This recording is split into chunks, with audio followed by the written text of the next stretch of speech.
The gavel's sharp crack hadn't even faded from the mahogany walls of courtroom 302 before David let out a low, mocking laugh. It was the sound of a man who firmly believed he held the world by its throat. Beside him, his high-priced attorney smirked, confidently shuffling the fabricated documents meant to leave Sarah destitute, homeless, and stripped of her 7-year-old son. Through the suffocating tension, Sarah sat completely motionless. Her hands were folded neatly in her lap, her silence unnerving. She didn't weep. She didn't scream. She simply waited for the bailiff to dim the overhead lights. She waited for the evidence projector to hum to life. And she waited for the exact second the DNA results would hit the screen, turning her husband's arrogant laughter into a breathless, horrifying choke. The air conditioning in the Cook County Family Court building was notoriously unreliable. But on this Tuesday morning, courtroom 302 felt as cold as a morgue. Judge Helen Gallagher, a woman with 30 years of bench experience and a reputation for having zero tolerance for courtroom theatrics, peered over her reading glasses.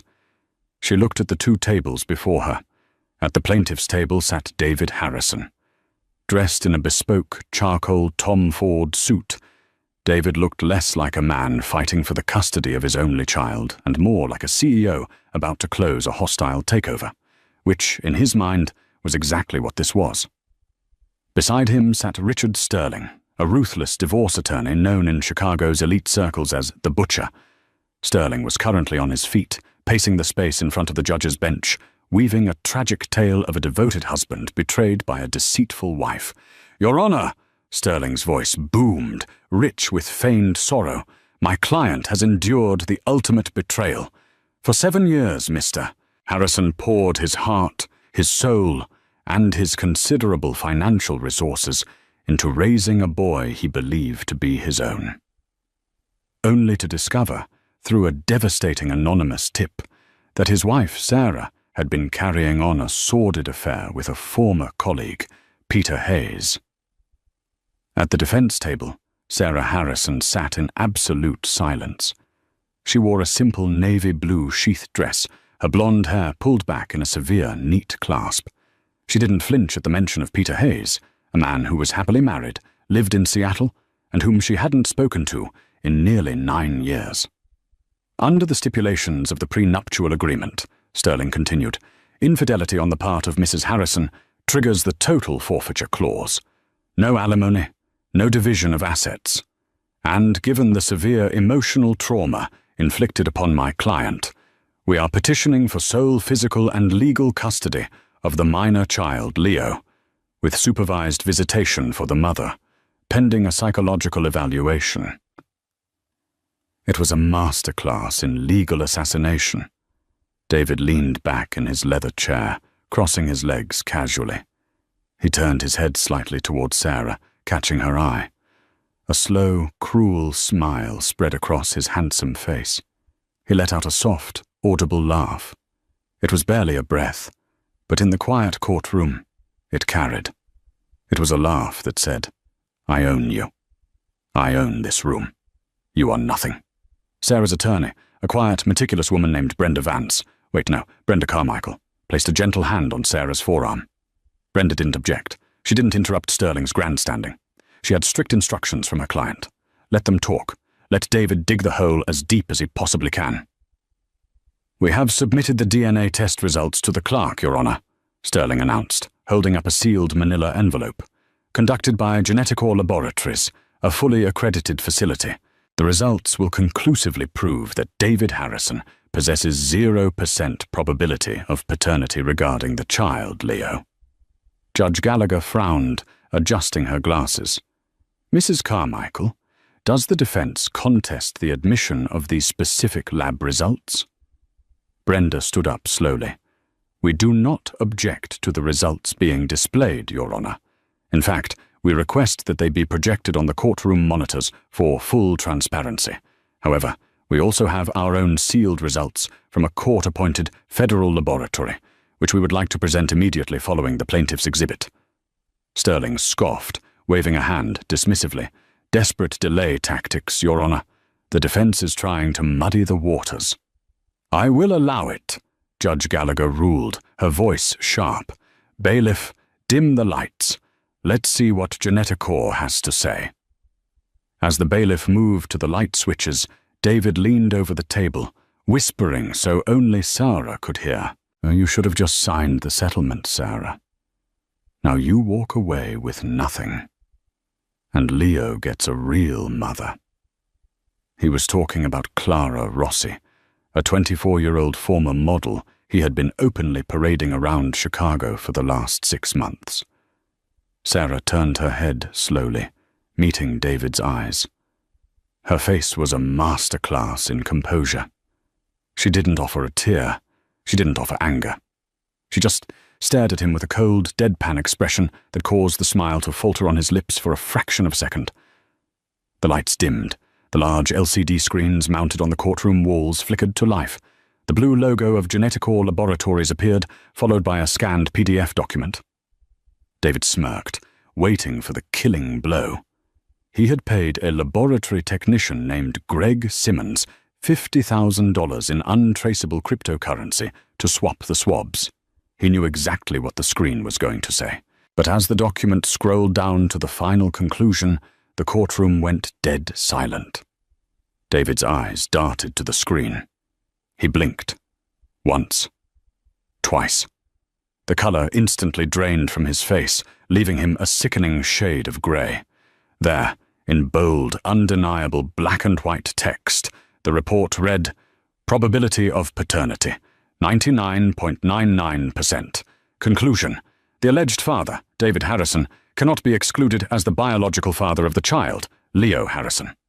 Sterling froze mid-breath. Wait, Your Honor, there must be a mistake. This is the wrong file. David slammed his hands on the table, half standing. What the hell is this? That's not what the report is supposed to say. His own words hung in the air, a damning admission of his own premeditated deception. The laugh was gone. In its place was a sheer, unadulterated panic. And the trial hadn't even reached Sarah's evidence yet. To understand the absolute silence of Sarah Harrison in that courtroom, one had to understand the 10 years of suffocating noise she had endured. A decade earlier, Sarah Jenkins had been a rising star at a boutique architectural firm in downtown Chicago. She was vibrant, fiercely independent, and possessed a quiet brilliance that commanded respect. She had met David at a charity gala she hadn't even wanted to attend. He was the heir to the Harrison real estate empire, charming, relentlessly attentive, and dangerously persuasive. Their courtship was a whirlwind of private jets, spontaneous trips to Paris, and grand gestures that left Sarah breathless. David made her feel like the center of the universe. But looking back, Sarah realized that the center of the universe is just another way of describing a target. The shift in David's behavior was so microscopic at first that Sarah didn't even recognize it as abuse. It started a month after their extravagant wedding. He subtly criticized her friends, planting seeds of doubt until she found herself distancing from them. He suggested she quit her demanding job to focus on building their life together, promising her she could start her own firm later with his backing. She agreed. It was the worst mistake of her life. Once she was financially dependent on him, the gilded cage slammed shut. David controlled the credit cards, reviewing every purchase she made down to the penny. If she bought a coffee at a cafe he didn't approve of, there was a lecture. If she wore a dress he deemed inappropriate, it mysteriously vanished from her closet. But the true nightmare began when Leo was born. David had initially been ecstatic about having an heir. But as Leo grew from an infant into a toddler, displaying Sarah's quiet, observant nature rather than David's boisterous aggression, David's interest waned. He began to view the child not as a son, but as a prop for family Christmas cards, a prop for impressing investors. Behind closed doors, David's emotional cruelty escalated. He became a master of gaslighting. He would hide Sarah's keys and watch her frantically search for them, only to find them in plain sight and sigh heavily about her declining mental state. He convinced his influential family and their elite social circle that Sarah was suffering from severe, untreated postpartum depression that had morphed into borderline personality disorder. "She's just so fragile," David would tell his mother over Sunday brunch, loudly enough for Sarah to hear from the kitchen. "I have to handle everything. I don't know what she would do without me." Sarah began to believe she was going crazy. She felt isolated, paranoid, and utterly exhausted. She stayed for Leo. She became a ghost in her own 20,000-square-foot mansion, walking on eggshells, speaking only when spoken to, perfecting the art of being invisible so as not to trigger David's sudden, terrifying outbursts of rage. The breaking point occurred 2 years ago during a summer retreat at their Hamptons estate. David had been drinking heavily. He demanded Sarah sign a post-nuptial agreement that would essentially waive her rights to any joint property if a divorce were to occur, under the guise of protecting the family trust from her mental instability. When Sarah hesitated, asking to have her own lawyer review it, David's mask slipped completely. He backed her against the marble kitchen island, his eyes cold and dead. "You don't get a lawyer, Sarah," he whispered, his breath reeking of expensive scotch. "You are nothing without me. You have no money, no career, and no friends. If you ever try to leave me, I will crush you. I will take Leo, and I will hire enough experts to convince a judge you belong in a psychiatric ward. You will never see him again. Sign the paper." Terrified for her son, Sarah signed.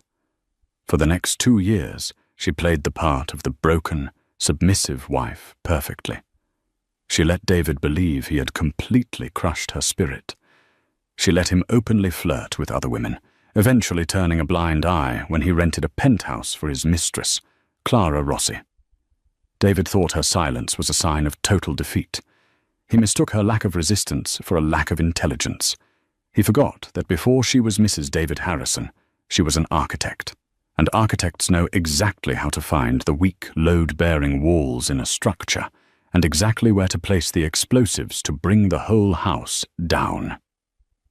The demolition of David Harrison's carefully constructed life began 6 months before the court date, on a mundane Tuesday afternoon. David was in Tokyo on business, a trip Sarah knew involved Clara Rossi, given the charge on the secondary Amex for 2 first-class tickets.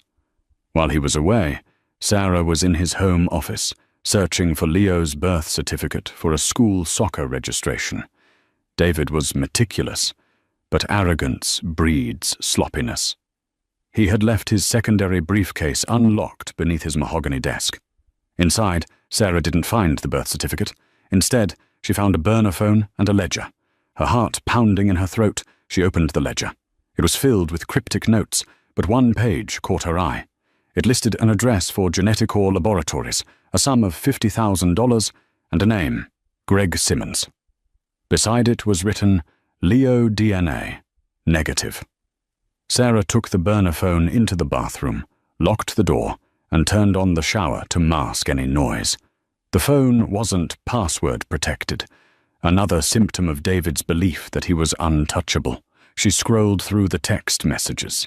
There was a long thread with an unsaved number, which she quickly realized belonged to his lawyer, Richard Sterling. Sterling.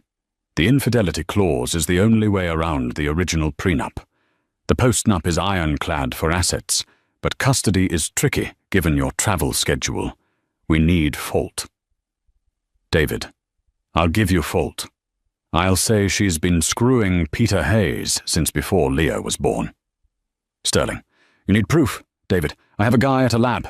We run a paternity test. He swaps my swab with a random sample. Boom. Leo isn't mine. She's a whore. I get total custody. Ship the kid to boarding school in Switzerland, and Clara and I take the house. Sterling. Risky. But if the lab certifies it, the court will accept it. Don't leave a paper trail. Sarah sat on the cold tile of the bathroom floor, the water from the shower running hot, filling the room with steam. The cruelty of it was breathtaking. It wasn't enough for David to leave her. He wanted to destroy her entirely. He was willing to publicly disown his own flesh and blood just to save face and keep his fortune. A lesser woman might have screamed. She might have confronted him upon his return, demanding answers. Sarah did none of those things. She took out her own phone and meticulously photographed every page of the ledger and every text message on the burner phone. She then placed the phone and the ledger exactly where she had found them, down to the millimeter. The next day, she dropped Leo off at school and drove to a nondescript office building in a run-down part of the city. She didn't use a credit card or a trackable phone to find the man she was meeting.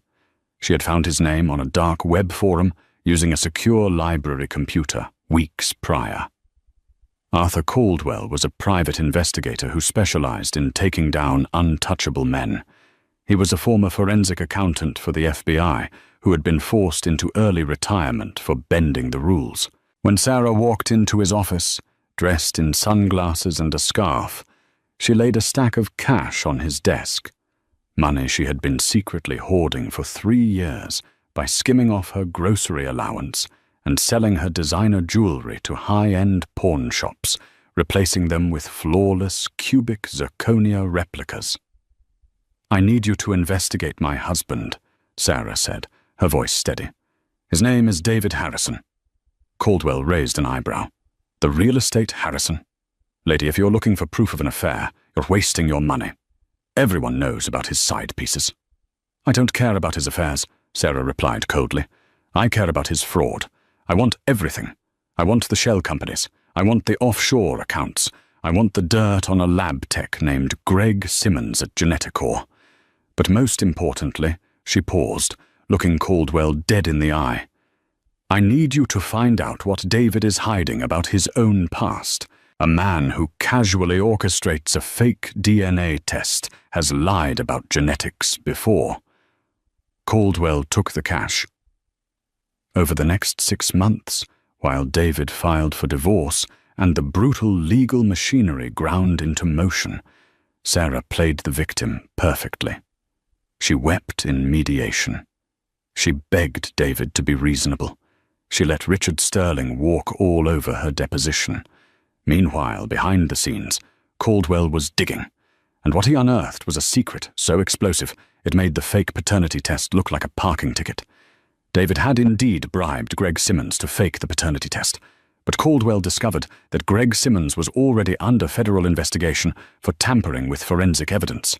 All Sarah had to do was anonymously forward the photographs of David's burner phone to the federal prosecutor handling Simmons' case. The FBI quietly raided Geneticor Labs a week before the trial, seizing the servers and securing the original, unaltered DNA files. David's forged report was a dead man walking, and he had no idea. But that was just the appetizer. Caldwell had dug into David's private medical records.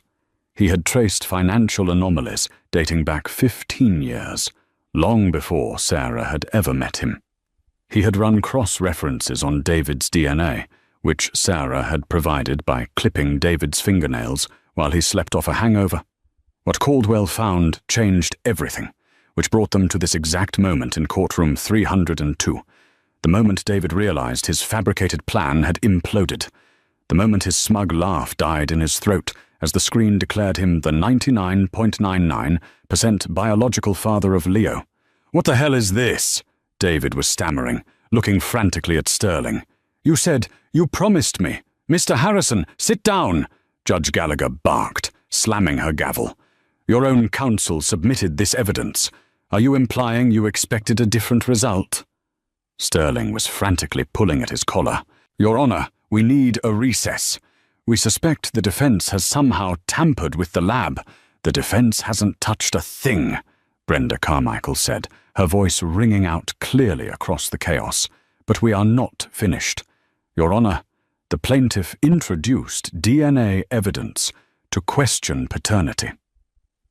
By doing so, they have opened the door to genetic identity. We now ask to present our exhibit, the secondary DNA analysis conducted by the FBI Forensic Laboratory." David froze. The color that had just rushed back to his face drained away entirely. "FBI," he whispered. Sarah finally turned her head to look directly at him. For the first time in 10 years, the mask of the submissive, terrified wife vanished. In its place was the cold, calculating architect. She offered him a small, chilling smile. "Let's show the court who you really are, David," she said softly. "Bailiff," Judge Gallagher ordered, her eyes locked on David's panicked face. "Change the slide." The heavy silence in courtroom 302 was suddenly broken by the mechanical whir of the digital projector advancing to the next slide. In the back row of the public gallery, sitting entirely unnoticed in a rumpled brown trench coat, Arthur Caldwell leaned forward. The private investigator chewed on the inside of his cheek, watching the meticulously dressed David Harrison unravel in real time. Caldwell had spent 20 years hunting ghosts for the FBI before being forced out for his unorthodox methods. He knew what a cornered animal looked like, and the man sitting at the plaintiff's table, currently gripping the mahogany edge so hard his knuckles were white, was entirely cornered. The slide on the monitors didn't bear the blue logo of Geneticor Laboratories. Instead, it displayed the stark, uncompromising seal of the Federal Bureau of Investigation's Criminal Justice Information Services Division. Judge Helen Gallagher leaned over her bench, squinting at the dense text. Her customary scowl deepened into a look of absolute bewilderment. "Mrs. Carmichael," the judge said, her voice dropping an octave in sheer disbelief, "would you care to explain exactly what I am looking at? Because if my eyes aren't deceiving me, this is a CODIS database cross-reference report." "Your eyes are perfectly fine, Your Honor," Brenda Carmichael replied smoothly, standing tall. "That is an official FBI forensic analysis. As you know, the plaintiff introduced genetic testing to question my client's fidelity and the paternity of the minor child, Leo. However, when my client grew suspicious of the plaintiff's secretive behaviors, she hired a private investigator to look into his background. We acquired a sample of the plaintiff's DNA, lawfully obtained from discarded fingernail clippings, and submitted it to an independent lab to verify the plaintiff's own genetic markers against the Harrison family lineage.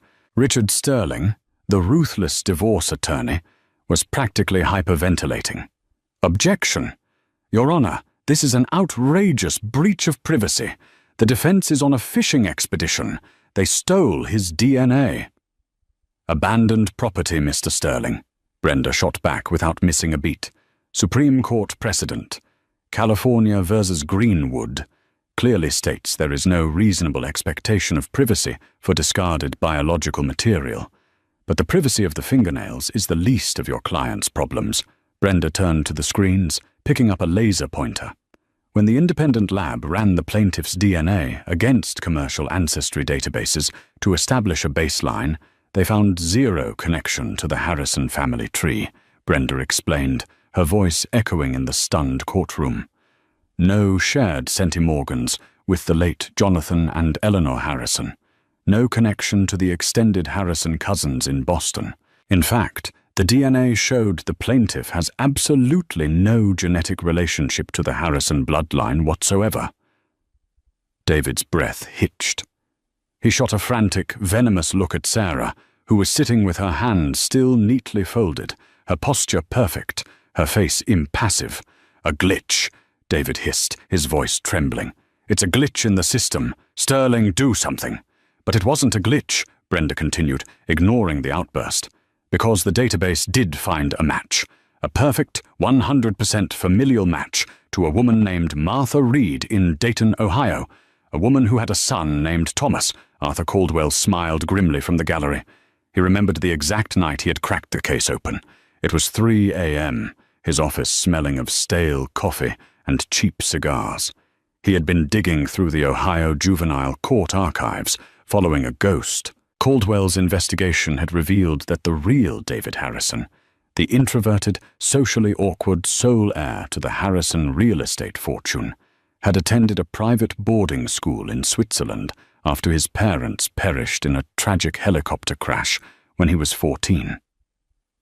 The real David had a roommate, an American scholarship student from Ohio named Thomas Reed, a boy with a history of petty theft and a terrifyingly high IQ. The two boys, Caldwell discovered from old grainy yearbook photos, bore an uncanny, almost brotherly resemblance to one another. Both had the same sharp jawline, the same piercing blue eyes, the same build. According to the official records, Thomas Reed had died in a boating accident on Lake Geneva the summer after graduation. David Harrison had survived, returning to Chicago to claim his family's billion-dollar empire, drastically changed by the trauma of the accident. The previously shy, stuttering David was suddenly confident, ruthless, and aggressively charismatic. Everyone attributed it to grief and growing up. They were wrong. "Your Honor," Brenda Carmichael's voice cut through the courtroom, drawing every eye back to the screen. "We passed these findings to the FBI's white-collar crime division. They ran the DNA through CODIS. The results on your screen confirm that the man sitting at the plaintiff's table is not David Harrison. His real name is Thomas Reed. 15 years ago, the real David Harrison drowned in Switzerland. Thomas Reed assumed his identity, stole his passport, and returned to America to systematically drain the Harrison Trust. Pandemonium erupted. The gallery, populated mostly by law clerks and a few bored reporters, suddenly gasped and began whispering frantically. Clara Rossi, the 24-year-old mistress sitting in the second row, dropped her designer handbag. It hit the floor with a heavy thud, her meticulously contoured face frozen in horror as she stared at the man she thought was a billionaire. "Order!" Judge Gallagher roared, slamming her gavel repeatedly until it sounded like a machine gun. "Order in this court!" Richard Sterling looked like he was going to vomit. He physically backed away from David, or Thomas, as if the man were radioactive. A lawyer of Sterling's caliber thrived on technicalities and ruthlessness, but he did not do federal fraud. Representing a man who didn't legally exist was a one-way ticket to disbarment. "Mr. Sterling," Judge Gallagher said, her voice dangerously quiet now, a terrifying calm after the storm, "are you aware of the identity of the man sitting next to you?" Your Honor, I assure the court, I am entirely blindsided by this," Sterling stammered, raising his hands in a gesture of surrender. "I have known this man as David Harrison for 8 years. I drafted his corporate contracts. I need a recess. I need to confer with my client." "Your client?" Brenda Carmichael interjected sharply. "Which one, Mr. Sterling? Because if he is Thomas Reed, he has no legal claim to the Harrison fortune, meaning he cannot pay your retainer. And if he has been paying you with stolen trust funds, you are currently in possession of illicit federal assets." Sterling choked, his face turning a blotchy red. Thomas Reed, the man who had played the role of David Harrison for 15 years, finally snapped. The arrogant, composed facade shattered completely. He lunged across the table toward Sarah, his hands curled into claws. "You bitch!" he screamed, his voice cracking with a decade and a half of suppressed panic. "You set me up! You knew!" He didn't make it halfway across the table. Two court bailiffs, already on high alert from the escalating tension, tackled him. They slammed him back into his leather chair, pinning his arms behind his back. Sarah didn't flinch. She didn't move away. She looked at the man who had tormented her, gaslighted her, and threatened to take her child away. She looked at him, not with fear, but with the cold, sterile curiosity of a scientist examining an insect under glass. "I knew," Sarah said, her voice carrying clearly through the silent room. "I've known for 6 months, Thomas. And I let you pay a lab to fake a DNA test, just so you would walk into this courtroom and lock the doors behind yourself." The physical restraint by the bailiffs was nothing compared to the psychological paralysis that overtook Thomas Reed. He sat pinned in his chair, breathing heavily, his bespoke suit twisted and rumpled. The courtroom walls, lined with portraits of stern, dead judges, seemed to close in on him. His mind raced violently, spiraling back 15 years to a rain-slicked dock in Geneva. He remembered the real David slipping. He remembered the splash. He remembered standing there, watching the bubbles rise, realizing that if he just walked away, he could take the boy's wallet, his identity, his life. The real David had no immediate family left. The trustees in Chicago had only met the boy a handful of times. It was the perfect crime. And for 15 years, Thomas had played the part flawlessly. He had multiplied the Harrison fortune. He had become untouchable. Until he underestimated his wife. "Your Honor," Brenda Carmichael continued, her tone strictly professional, pulling the courtroom's attention back to the legal slaughter at hand. "Given that the plaintiff has been operating under a fraudulent identity, we submit that every legal document he has signed in the state of Illinois is null and void under the doctrine of fraud in the factum."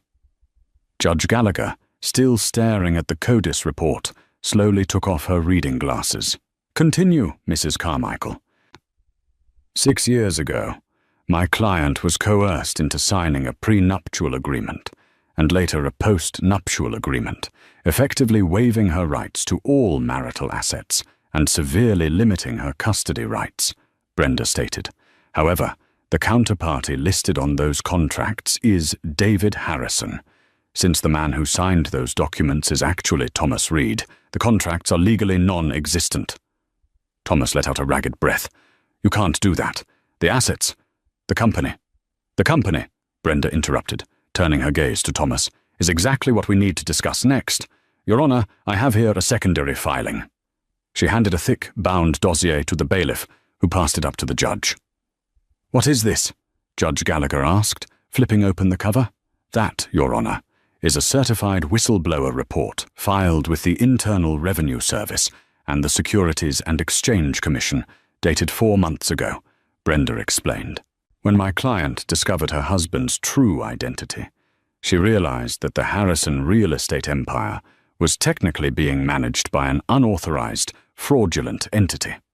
Worse, she uncovered that Mr. Reed was funneling legitimate corporate profits into offshore shell companies in the Cayman Islands to hide them from the Harrison Trust's board of directors. Thomas felt a cold sweat break out across the back of his neck. The Caymans. He had hidden those accounts behind 3 layers of encrypted corporate veils.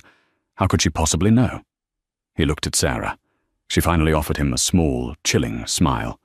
"You always left your secondary briefcase unlocked in your study when you went to visit Clara, Thomas," Sarah said quietly. "You thought I was too stupid to understand ledger codes. You forgot I have a master's degree in architectural engineering and project management. Numbers are my native language." In the gallery, Arthur Caldwell let out a low, admiring whistle. Sarah Harrison wasn't just a survivor.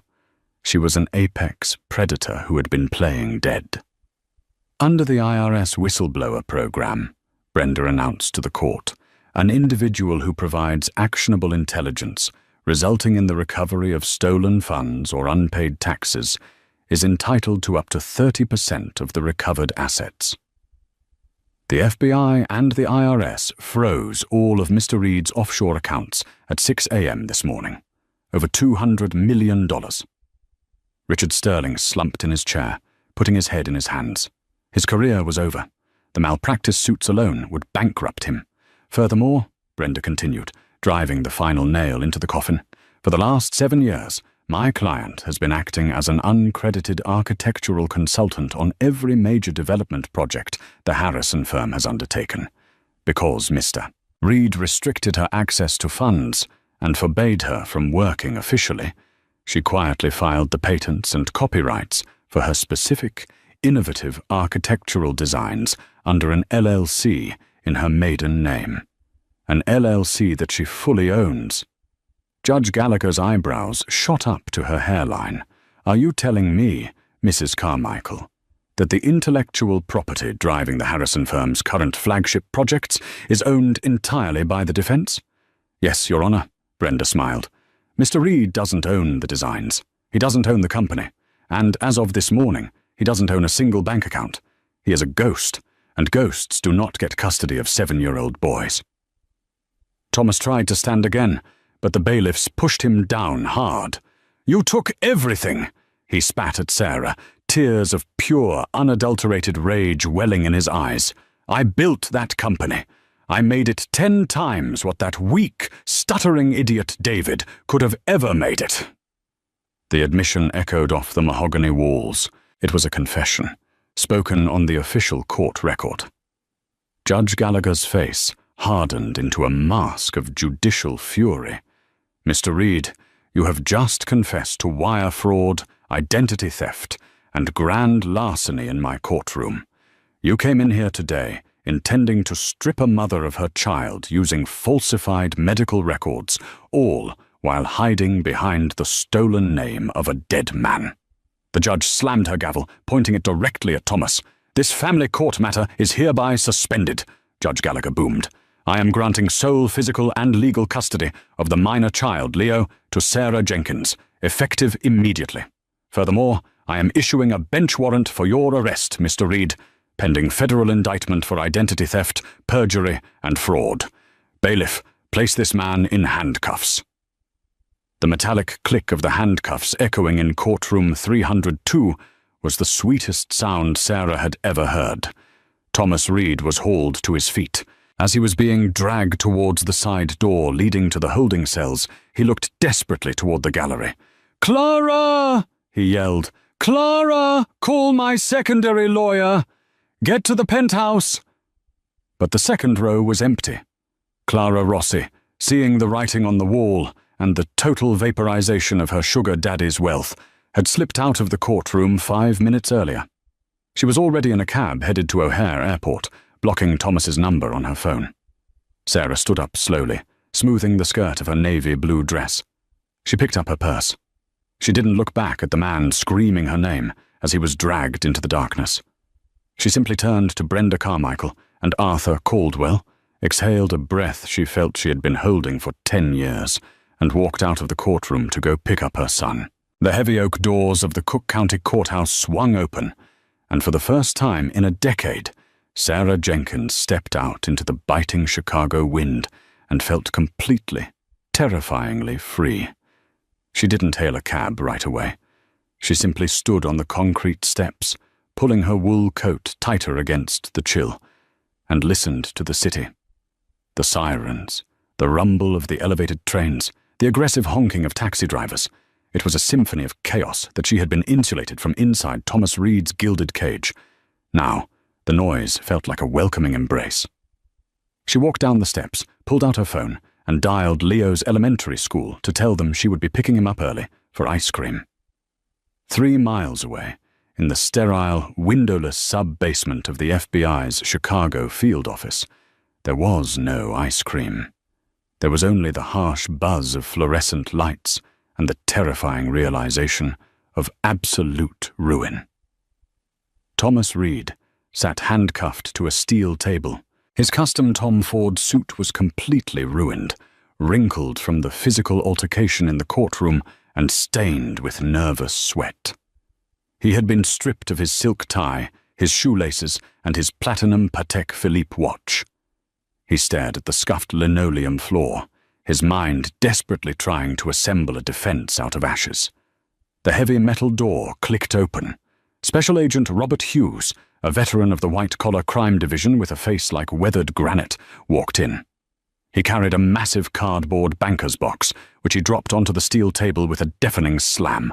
Thomas flinched, the sound echoing in his skull. "David Harrison," Hughes began, his voice dripping with dry sarcasm. "Or should I say, Thomas Reed. I'll admit, Tommy, you had a hell of a run. 15 years impersonating a dead billionaire. We usually catch you guys when you buy a yacht you can't afford or slip up on a tax form. But you got caught because you couldn't stand the idea of your wife getting a dime in family court. Arrogance is a hell of a drug." Thomas kept his eyes glued to the table. "I want my lawyer. Call Richard Sterling." "Sterling?" Hughes let out a harsh bark of laughter. "Sterling formally withdrew as your counsel 2 hours ago. In fact, he's currently 3 floors up, singing like a canary to the federal prosecutor, desperately trying to secure an immunity deal so he doesn't go down for laundering your stolen assets. You don't have a high-priced lawyer anymore, Thomas. You have a public defender named William Pierce, and he just graduated law school 3 years ago. His office is a cubicle." Thomas's head snapped up, his blue eyes wide with panic. "I have money. The Cayman accounts— Frozen, Hughes interrupted, leaning over the table. Every single red cent. Thanks to your wife. Sorry, the woman you legally defrauded into a marriage. We have the routing numbers, the shell company names, everything. Apex Holdings, frozen. Blue Horizon Investments, seized. The money you stole from the Harrison Trust is currently sitting in a federal holding account. Hughes pulled a manila folder from the top of the banker's box and tossed it in front of Thomas. But that's just the money, Hughes said, his tone turning deadly serious. Let's talk about the blood. We exhumed the empty casket in Ohio yesterday, Thomas, the one your mother buried 15 years ago, when she was told her son drowned in Lake Geneva. Thomas stopped breathing. A cold, suffocating dread settled over his chest. For 15 years, he had buried the memory of Dayton, Ohio. He had buried the memory of the cramped, smelling apartment, the unpaid bills, and the worn-out woman who had worked 3 jobs to send her genius, sociopathic son to a Swiss boarding school on a scholarship. We brought her in, Hughes said softly. Martha Reed is sitting in an observation room right now, looking through a one-way mirror at the son she thought was dead for a decade and a half. Thomas's eyes darted involuntarily towards the large mirror spanning the right wall of the interrogation room. Behind that glass, invisible to him, stood a frail, 68-year-old woman leaning heavily on a cane. Martha Reed was weeping silently, her hand pressed against the glass, staring at the perfectly groomed aristocratic man who wore her son's face. She recognized you instantly, Hughes continued. She told us about the small crescent-shaped scar behind your left ear from when you fell off a bicycle at age 7. The medical examiner confirmed it during your intake physical an hour ago. So the gig is up. The DNA is a match. The physical markers are a match. The paper trail is a match. Thomas stared at the mirror. For a fraction of a second, the mask slipped, and the terrified, impoverished boy from Ohio stared back. But then, the sociopathy that had allowed him to steal a dead boy's life kicked back in. He straightened his posture, ignoring the handcuffs rattling against the table. I don't know who you're talking about, Thomas said, his voice cold and flat. My name is David Harrison. I suffered severe trauma during the boating accident in Switzerland. It affected my memory. That woman is mistaken. The DNA is contaminated. My wife set me up because she wants my company. Hughes stared at him for a long, quiet moment. Then the federal agent slowly shook his head, a look of genuine disgust washing over his face. You're going to let your mother grieve you twice just to protect a lie that's already dead, Hughes muttered, gathering his files. You really are a monster. Enjoy the cell, Tommy. It's a lot smaller than the Hamptons. While Thomas Reed stubbornly clung to his shattered delusion in a federal holding cell, his empire in the outside world was being systematically dismantled. Arthur Caldwell, the private investigator, had handed over his entire dossier to the SEC and the Harrison Trust's board of directors. Arthur Pendleton, the elderly, distinguished CEO of the Harrison Trust, had called an emergency board meeting. When the FBI briefed them on the identity theft, the boardroom erupted into chaos. For 15 years, they had allowed a con artist to sit at the head of their table, signing off on multi-million-dollar developments. But the biggest shock came when Brenda Carmichael, Sarah's attorney, walked into the Harrison boardroom uninvited. She laid down the patent and copyright documents for the last 7 major architectural projects the firm had built. Gentlemen, Brenda announced to the stunned executives, for the last 7 years, the man you thought was David Harrison forced his wife to work in secret, designing your most profitable buildings from a locked home office while claiming the credit himself. My client, Sarah Jenkins, formally owns the intellectual property to the Chicago Spire expansion, the Riverwalk complex, and the upcoming Silicon Valley Tech campus. Pendleton, pale and sweating, adjusted his glasses. What are you saying, Mrs. Carmichael? I'm saying, Brenda smiled sharply, that the Harrison Trust has been utilizing my client's proprietary designs without a licensing agreement. My client is willing to retroactively license these designs to save your company from total collapse. But she has terms. She wants 51% controlling interest in the commercial development division, and she wants the firm restructured under the name Jenkins and Associates. It was a masterstroke of corporate checkmate. The board had no choice. Thomas Reed had stolen the Harrison money, but Sarah Jenkins had quietly, methodically, become the brains behind the brick and mortar. Meanwhile, Clara Ross's escape to O'Hare Airport had been abruptly cut short.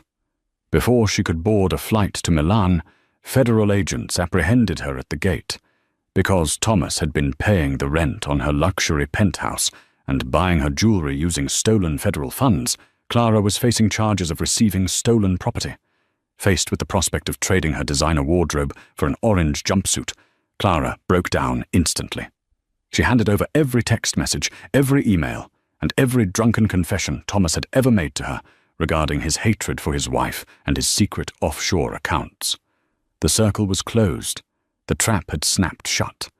There was nowhere left for Thomas Reed to run. The trial of the United States versus Thomas Alexander Reed began 8 months later in the Dirksen Federal Courthouse. It was the media circus of the decade. The tabloids dubbed him the ghost billionaire. True crime podcasters camped on the courthouse steps. Inside the courtroom, the atmosphere was solemn, heavy with the weight of federal justice. District Attorney Caroline Hastings, a woman known for her surgical precision in cross-examinations, led the prosecution. Thomas Reed sat at the defense table, but he was a ghost of the man who had confidently laughed in family court.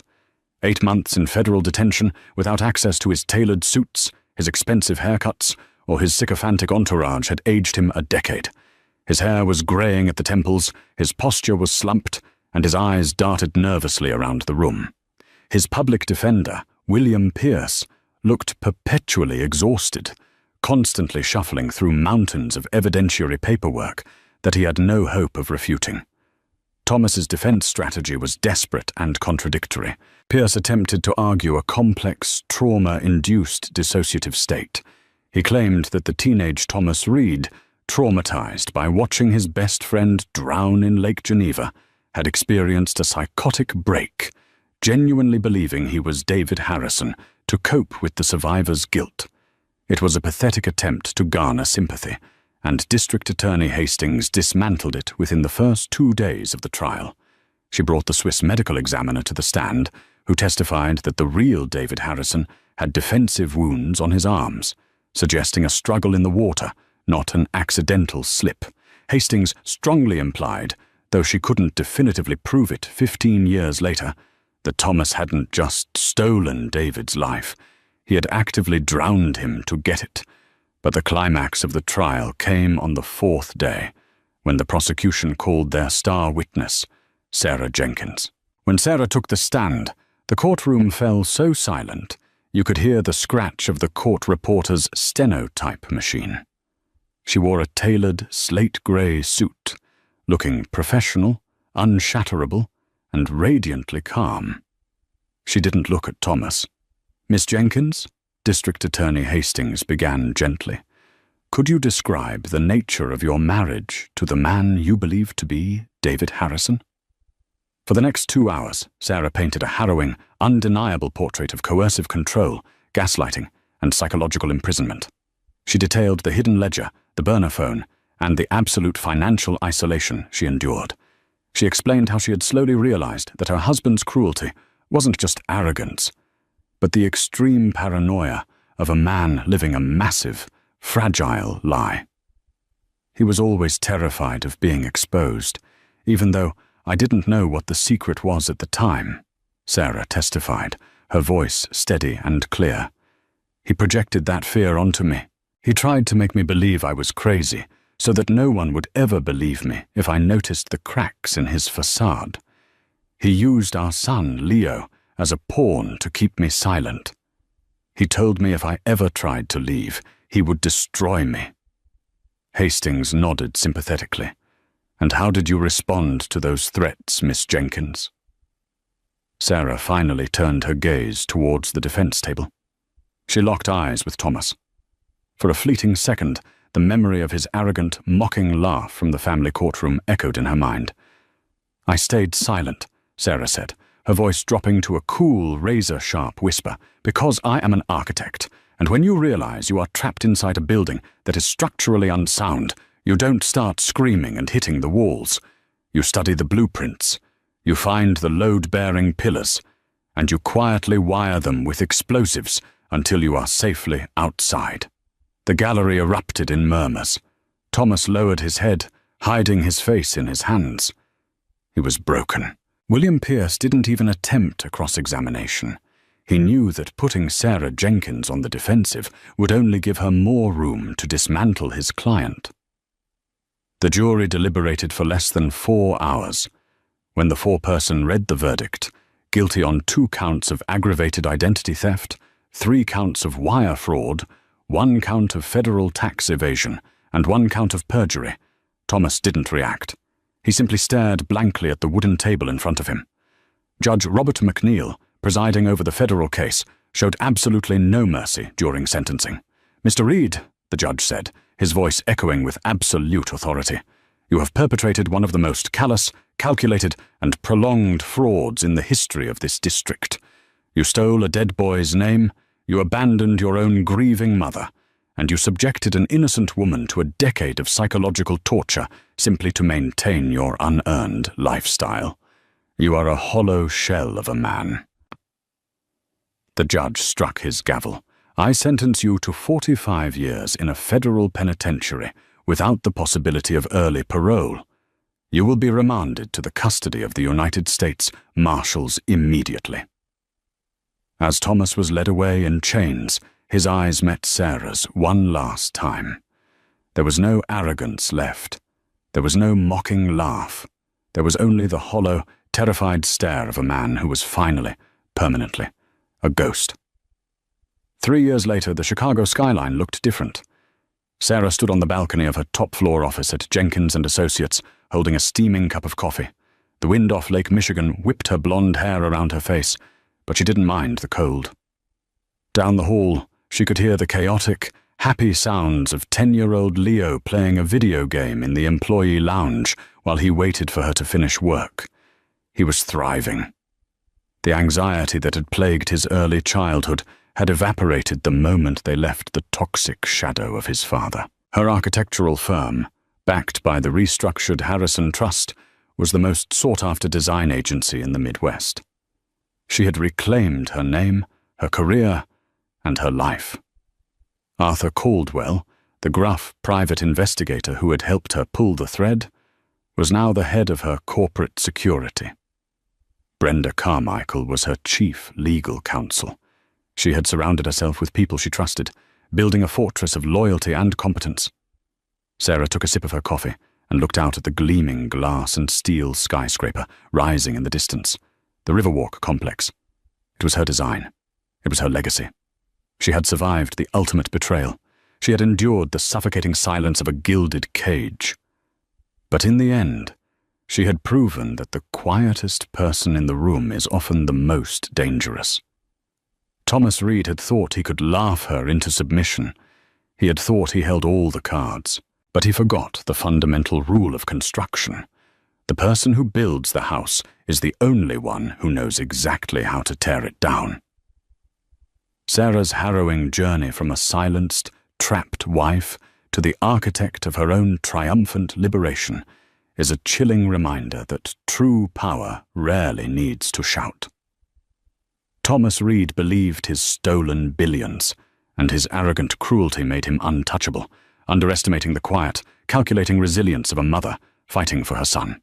He learned the hard way that gaslighting and manipulation are no match for cold, hard facts and a perfectly timed trap.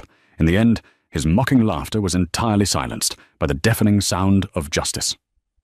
If Sarah's incredible, calculated revenge and ultimate triumph left you speechless, please hit that like button and share this jaw-dropping story with your friends. Don't forget to subscribe to the channel and ring the notification bell so you never miss out on more gripping, real-life sagas of justice served cold, served cold, served cold. served cold, served cold, served cold.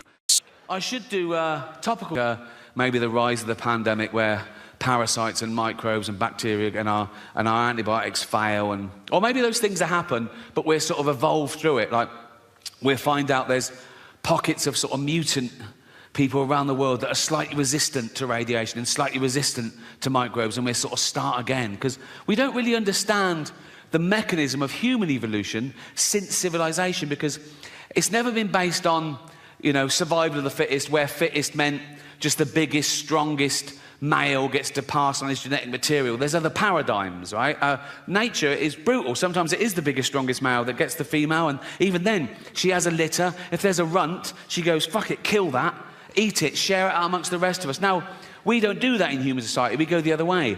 We spend more time and care and attention on the weak and the vulnerable to give them a chance. Like, if you're a father and you've got 2 kids, you've got little Timmy, who's 6, right? You've got Jack, who's 8, and you go to little Timmy, you go, Timmy, what do you want for Christmas? And he goes, motorised wheelchair. Ah, I promised Jane I wouldn't do the voice, and I fucking forgot. It's too late now, isn't it? What do you want for Christmas, Timmy? Motorised wheelchair. Right, well, they start at $2,000, so fucking hell. What do you want, Jack? Just a tennis racket, please, Dad. Oh, good lad. How is your tennis? Best in the school. Oh, you... Good. Also a ramp. Fuck me. What, so now we're doing fucking building work at Christmas, are we? Fuck me. Oh, sorry, Jack, can't afford your tennis racket. We've got to spend all the money on a ramp and a motorised wheelchair for this money-grabbing little fucking...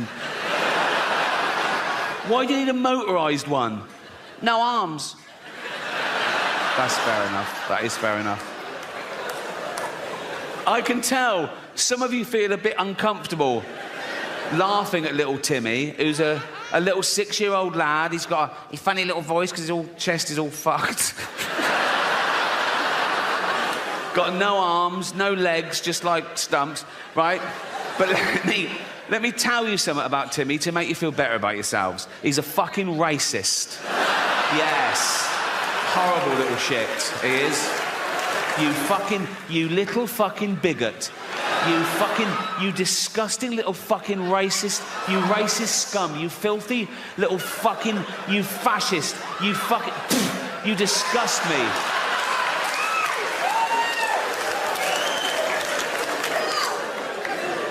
Homophobic? Yeah. He's like, they're not like us. Nothing's like you disgusting little fucking, you prejudiced little piece of, you ball of hate, you disgusting little fucking racist homophobe. I wish we'd had a scan. You absolute, you...